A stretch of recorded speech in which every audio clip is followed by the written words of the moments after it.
Bonjour et bienvenue dans le 3e épisode d'Oscillation dédié à Mario, le personnage emblématique de Nintendo. Comme vous le savez, Mario figure aussi dans un grand nombre de jeux sportifs en tout genre. Aujourd'hui, nous allons parler du premier volet de ce qui devait devenir une longue série, Super Mario Kart. Contrairement à ce que l'on pourrait croire, ce n'est pas Kondo Koji qui a composé la bande originale de Super Mario Kart, mais Oka Soyo, une compositrice dont nous avons déjà parlé dans le cadre de son travail pour SimCity sur Super Nintendo.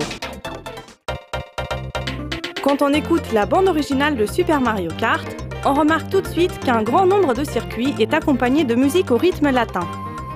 Ces rythmes syncopés rappellent des danses comme la samba.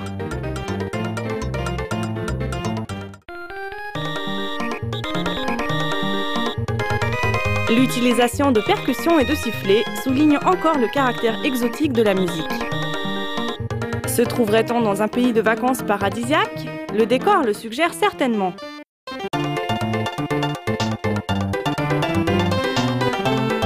Seuls 3 circuits font exception. Ce sont des circuits avec un thème particulier.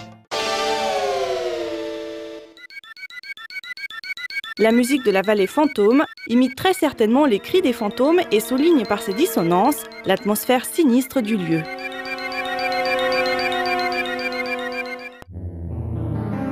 Au château de Bowser, la musique est inquiétante. Chromatique et agitée, elle nous rappelle les musiques de combat que nous avons déjà pu entendre dans d'autres jeux.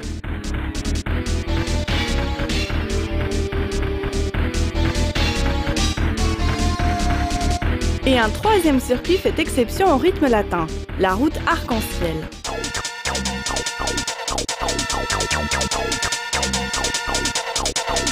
Il s'agit du dernier circuit du jeu et contrairement aux autres circuits, on ne le parcourt qu'une seule fois. La musique est assez agitée et a quelque chose d'héroïque, comme pour rappeler au joueur qu'il est sur le bon chemin pour terminer le jeu. Une autre distinction peut être faite pour les musiques accompagnant la victoire des différents personnages. Ainsi, on retrouve nos rythmes latins dans les musiques de Mario, Luigi, Yoshi et Donkey Kong.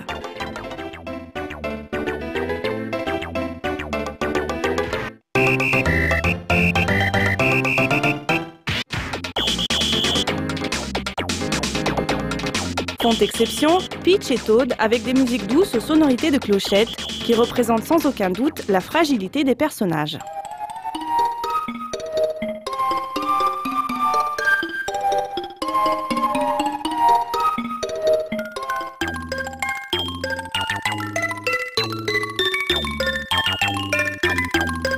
Koopa gagne dans une atmosphère jazzy.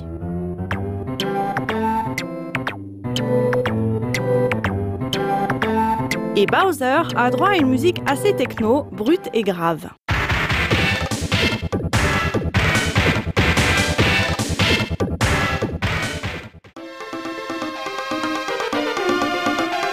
Dans Super Mario Kart, Oka Soyo nous étonne encore une fois par son inventivité et son originalité. La raison pour laquelle on croit souvent que la bande originale de Super Mario Kart ait été composée par Kondo Koji et qu'Oka Soyo a commencé sa carrière avec ce compositeur. La musique du jeu Ice Hockey, sorti en 1988 pour Nintendo, est en effet le fruit d'une collaboration entre elle et Kondo Koji. Elle le cite également comme l'une de ses influences, avec Chick Corea, Queen et beaucoup d'autres. Écoutons pour terminer un extrait de la bande originale de Ice Hockey.